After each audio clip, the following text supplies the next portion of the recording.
Hello guys, मैं सुरेश पेरो, हमारे YouTube channel SK agriculture point में आपका स्वागत करता हूं।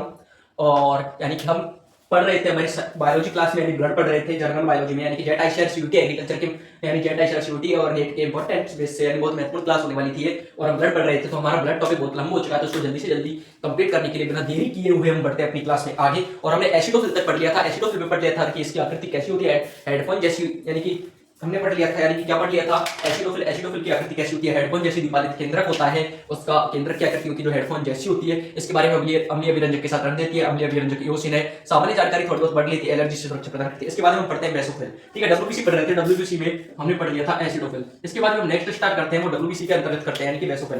यानी कि डब्ल्यूबीसी के अंतर्गत, यानी कि पहले तो एसिडोफिल की थोड़ी बहुत जानकारी ले लेते हैं, यानी कि एसिडोफिल के बारे में क्या क्या पढ़ा था हमने। एसिडोफिल है जो अम्लीय विरंजक के साथ रंग देती है। क्या अम्लीय विरंजक किस, और अम्लीय विरंजक के साथ क्या करती है, रंगती है, अभिरंजक के साथ रंग देती है ना। ठीक, वो अभी अम्लीय विरंजक कौन सा था, यूसेल, ये भी हमने पढ़ लिया था। रंग कैसा होता है ये भी पढ़ लिया था कि नारंगी रंग होता है। ठीक है, इसके बारे में केंद्रक की आकृति पढ़ी थी हमने। केंद्रक की आकृति क्या होती है, वो होती है हेडफोन जैसी। क्या हेडफोन जैसी कैसे होता है, द्विपालित केंद्रक होता है, ये हमने देख लिया था। ठीक है, इसके बाद में हमने देखा था कि ये एलर्जी से सुरक्षा प्रदान करती है और परजीवी संक्रमण से एलर्जी से सुरक्षा प्रदान करती है। ठीक है, सुरक्षा प्रदान करती है, ये हमने पढ़ लिया था। ठीक है, इसके बाद हम नेक्स्ट पढ़ने वाले बेसोफिल के बारे में। और बेसोफिल होती क्या है, इसके बारे में हम सामान्य जानकारी लेते हैं। ठीक है, स्टार्ट करते हैं अपनी बेसोफिल बिना क्लास, बिना देरी किए अपने नेक्स्ट टॉपिक पर आते हैं बेसोफिल के बारे में। डब्ल्यूबीसी का यही एक कणिकाणु वाला प्रकार है, तो एक कणिकाणु में हम पढ़ते हैं बेसोफिल। ठीक, क्या पढ़ता है, बेसोफिल। ठीक है भाई, एसिडोफिल तो अम्लीय विरंजक के साथ रंग देती थी, लेकिन बेसोफिल किसके साथ रंग देगी, तो बेसोफिल है जो क्षारीय विरंजक के साथ रंग देगी, क्षारीय अभिरंजक के साथ रंग देगी। ठीक है, बेसोफिल क्या करती है, क्षारीय विरंजक के साथ रंग देती है। यह है क्षारीय अभिरंजक के साथ, अभिरंजक के साथ रंग देती है। क्या देती है, रंग देती है। ठीक, क्षारीय अभिरंजक कौन सा है, वो क्षारीय अभिरंजक है वो मिथाइल ब्लू। ठीक है, ये याद जरूर रखना, क्षारीय विरंजक कौन सा है, मिथाइल ब्लू। ये जरूर इंपॉर्टेंट है कि क्षारीय विरंजक कौन सा है, मिथाइल ब्लू। ठीक है, इसके बाद में बात करते हैं कि इसके केंद्रक की आकृति कैसी होती है। तो जो केंद्रक की आकृति होती है, इसकी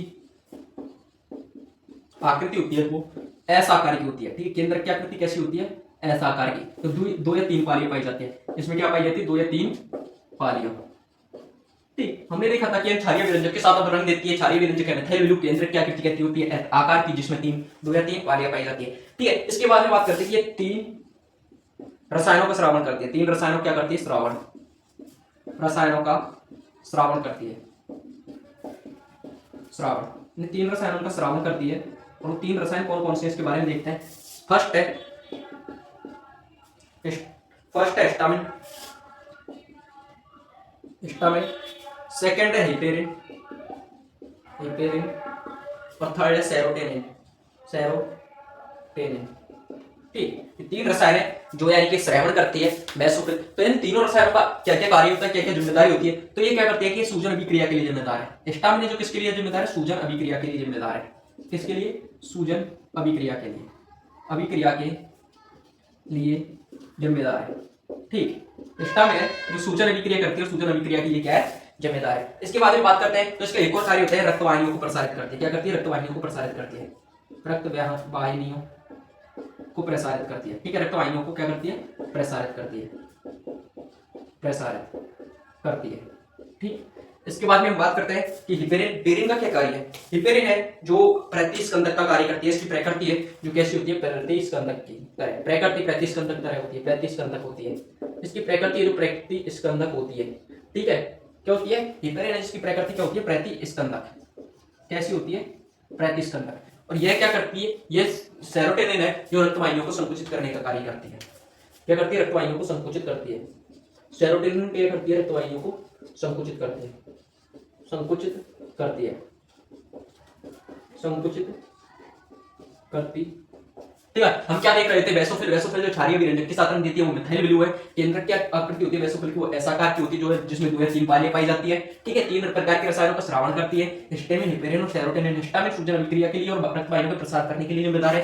हिपेरिन जो प्रतिस्कंदक का कार्य करती है, और सेरोटोनिन है जो रक्त वाहिनियों को संकुचित करती है। ठीक है, इसके बारे में हमने बेसोफिल के बारे में देख लिया है। और इसका अन्य नाम भी है बेसोफिल का, वो क्या नाम है, यानी इसका अन्य नाम है वो है मास्ट कोशिका। नाम क्या है? मास्ट कोशिका। ये जरूर याद रखना कि मास्ट कोशिका किसे कहते हैं। मास्ट कोशिका बेसोफिल को कहते हैं। ठीक है, ये हो गया इसके बेसोफिल के बारे में जानकारी। तब तक तो इसको उतार लो, हम आगे स्टार्ट करेंगे न्यूट्रोफिल के बारे में।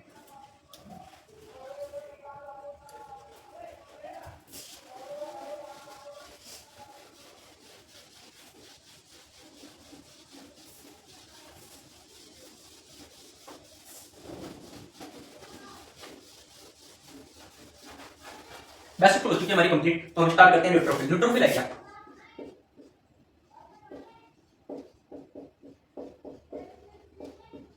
न्यूट्रोफिल, ठीक है, न्यूट्रोफिल क्या है ना? न्यूट्रोफिल भी एक एकाणिक कण प्रकार है।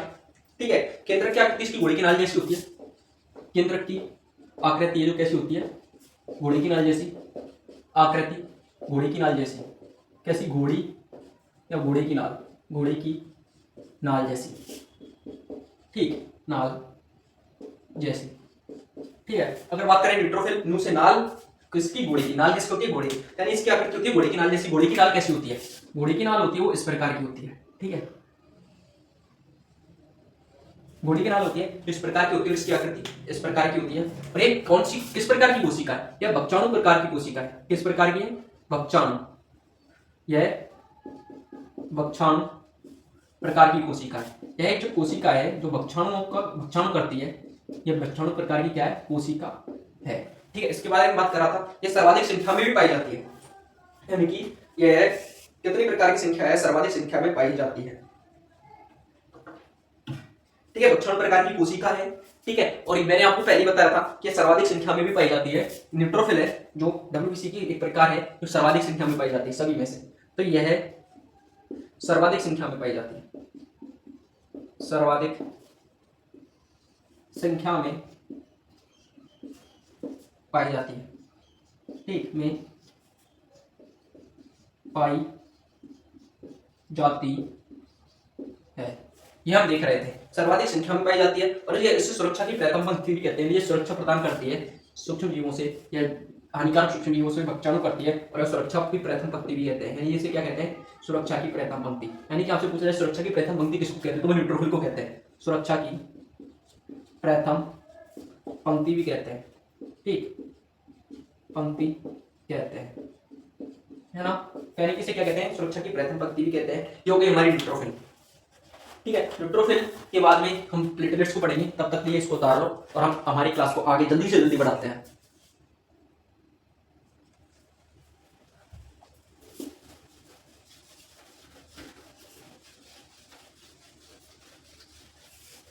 न्यूट्रोफिल के बारे में क्या क्या पढ़ा कि इसकी केंद्रक की आकृति घोड़े के नाल जैसी होती है, इससे सुरक्षा की प्रथम पंक्ति कहते हैं। ठीक है, इसके बारे में पढ़ लिया था और हमने पढ़ लिया था, यानी कि न्यूट्रोफिल है जो भक्षण प्रकार की कोशिका है, सुरक्षा की प्रथम पंक्ति है, सर्वाधिक संख्या में पाई जाती है। 4-5 पॉइंट थे न्यूट्रोफिल के बारे में जो इंपॉर्टेंट थे। अब एक आपसे क्वेश्चन बनता है कि क्या बनता है क्वेश्चन कि आरबीसी का कब्रिस्तान किसे कहते हैं? आपसे पूछा जाए कि बेसिक नॉलेज है, आरबीसी का कब्रिस्तान किसे कहते हैं? आरबीसी का कब्रिस्तान किसे कहते हैं? कब्रिस्तान, आरबीसी का कब्रिस्तान है जो किसे कहते हैं? आपसे पूछा जाए। ये बहुत इंपॉर्टेंट क्वेश्चन भी है। और सेकंड क्वेश्चन है कि शरीर का रक्त बैंक किसे कहते हैं? शरीर का रक्त बैंक, शरीर का रक्त बैंक किसे कहते हैं? ठीक, ये दो क्वेश्चन है जो इंपॉर्टेंट है नॉलेजेबल बेसिक नॉलेज के लिए। तो आप बताओ, अगर आप बताओ, कोशिश करो कि आपको आता होगा, 100% आता होगा, क्योंकि नॉर्मल क्वेश्चन है।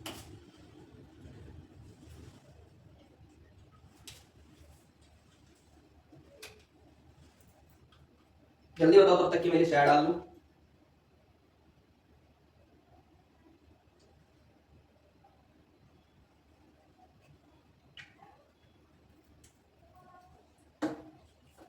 चलो देखते हैं कि आरबीसी का कब्रिस्तान क्या है। सबसे सीधा आंसर है आरबीसी का कब्रिस्तान और शरीर का ब्लड बैंक दोनों एक को ही कहते हैं, वो है प्लिया।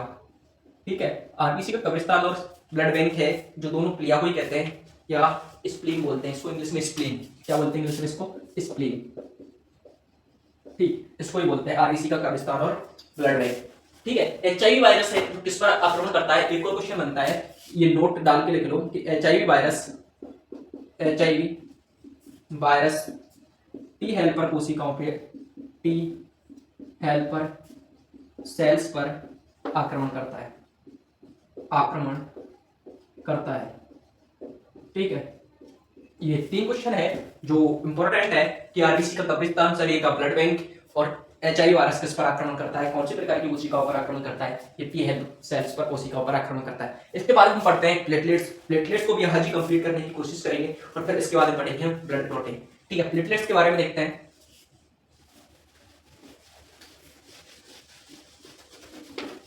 क्या स्टार्ट करते हैं प्लेटलेट्स। प्लेटलेट्स, ये प्लेटलेट्स है क्या?